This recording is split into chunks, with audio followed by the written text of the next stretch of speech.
materi kami adalah kerajaan Islam di Jawa. Yang pertama ada kerajaan Demak yang akan dibacakan oleh Subi. Kerajaan Demak. Sultan Demak merupakan kerajaan Islam pertama di Jawa. Kerajaan ini berdiri pada awal abad 16 Masehi seiring kemunduran Majapahit. Pendiri kerajaan Demak adalah Raden Bantah, seorang putra mahkota Majapahit dan merupakan raja terakhir Majapahit Brawijaya V dari permaisuri bernama Yuban. Ibunya berdarah Tiongkok yang menganut ajaran Islam. Raden Bantah memimpin kerajaan Demak dari 1500 sampai 1518 Masehi. Diberi gelar penambahan Jin yang berasal dari bahasa Tiongkok yang artinya orang kuat. Di tangan kepemimpinan Raden Bantah, kerajaan Demak menjadi sentral penyebaran agama Islam di Jawa. Yakini lewat pengaruh Wali Sanga, kerajaan Demak ikut adil dalam penyebaran agama Jawa. 1. Mengadakan perluasan wilayah di daerah pesisir pantai. 2. Menjadi pusat persebaran agama Islam di Jawa oleh para Wali Sanga. Pada masa Adipati Yunus, Sultan Demak mengirim armada laut untuk menyerang Portugis untuk merebut bandar perdagangan. Sultan Trenggana berdasar atas penyebaran Islam di Jawa Timur dan Jawa Tengah. Demak mulai menguasai daerah Jawa lainnya seperti Sunda Kelapa, Pasundan, serta wilayah bekas Majapahit. Kedudukan Trenggono saat itu digantikan oleh Pangeran Sedolepen. Namun Sedolepen harus tewas di tangan Pangeran Prawoto karena masalah kekuasaan. Kerajaan Demak semakin melemah hingga putra Sedolepen yaitu Arya Penangsang membalas dendam dengan membunuh Pangeran Prawoto. Sekian, terima kasih. Selanjutnya kerajaan Banten yang akan dibacakan oleh Alfa Nasra.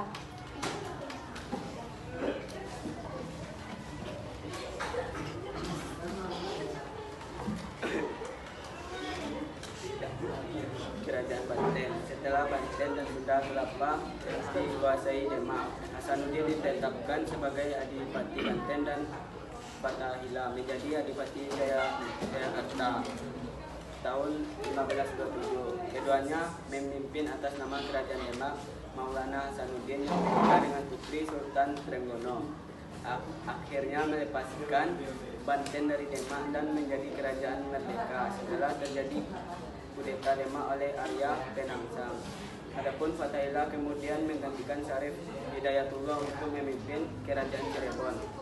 Raja-raja yang menduduki takhta kerajaan Banten adalah Sultan Maulana Yusuf, Sultan Maulana Muhammad Nasruddin, Pangeran Sedaing Palembang, Sultan Abul Mufakir Mahmud Abdul Qadir, Abu Mufakir, Sultan Abul Ma'ali Ahmad Rahmatullah, Pangeran Fakih, Sultan Abu Fattah, Pangeran Surya, Syekh Maulana Mansuruddin, Pangeran Abdul Qahar.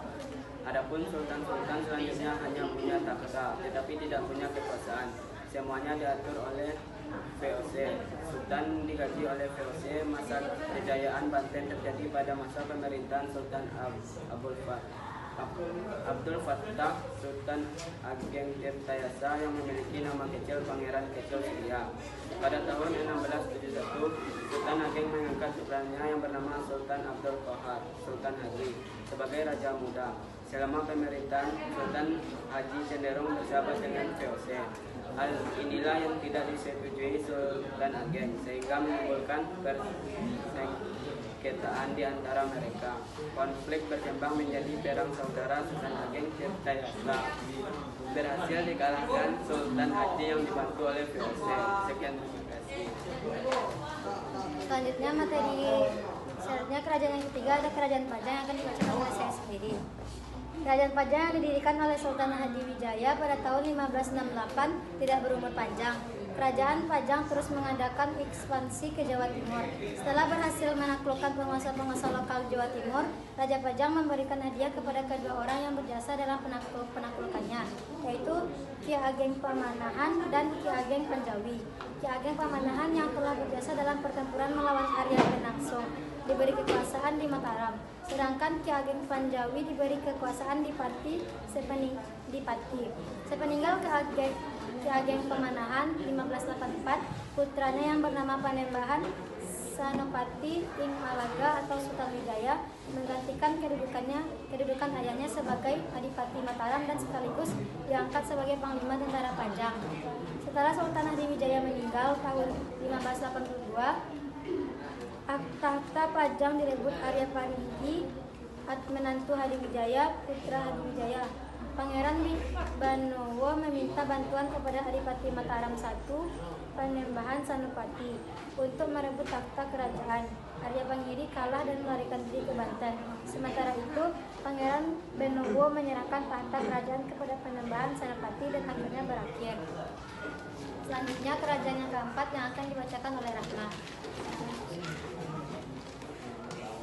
Kerajaan Mataram Islam. Kerajaan Mataram Islam didirikan oleh Sriwijaya dengan gelar Panembahan Senopati ing Alaga Sayudin Panatagama, kepala negara dan pengatur agama.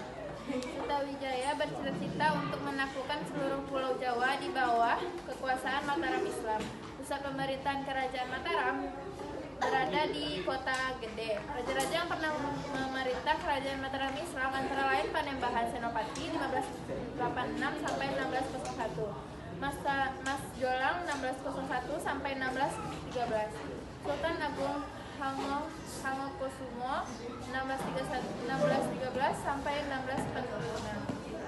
Sriwijaya adalah pendiri Kerajaan Mataram Islam yang bergelar Senopati ing Alaga Sayudin, artinya panglima perang dan pembela agama.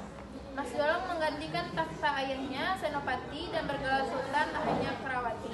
Setelah Mas Jolang wafat pada tahun 1613, ia digantikan oleh Mas Rangsang dengan gelar Sultan Agung hanya Krokusuma.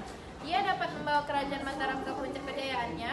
Beberapa tindakan yang diambil Sultan Agung untuk mencapai kejayaannya yaitu mendudukan kota-kota di pesisir Jawa Tengah dan Jawa Timur yang sudah melepaskan diri, berupaya mengusir FOC dan dari Batavia pada tahun 1628 dan 1629, namun mengalami kegagalan.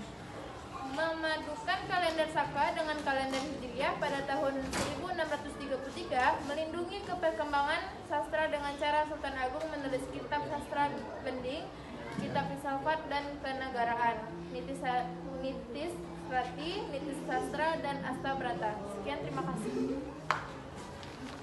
Selanjutnya terakhir kesimpulan materi yang akan dibacakan oleh Brian. Kepada Brian dipersilakan. Kesimpulan materi. Islam berkembang di berbagai pulau, salah satunya Jawa. Bukti yang menguatkan kerajaan Islam di Jawa adanya makam Maulana Ibrahim dan ratusan makam kuno. Juga terdapat Masjid Demak, Masjid Menara Kudus, dan lain-lain. Kerajaan-kerajaan di Jawa mengalami puncak kejayaannya masing-masing.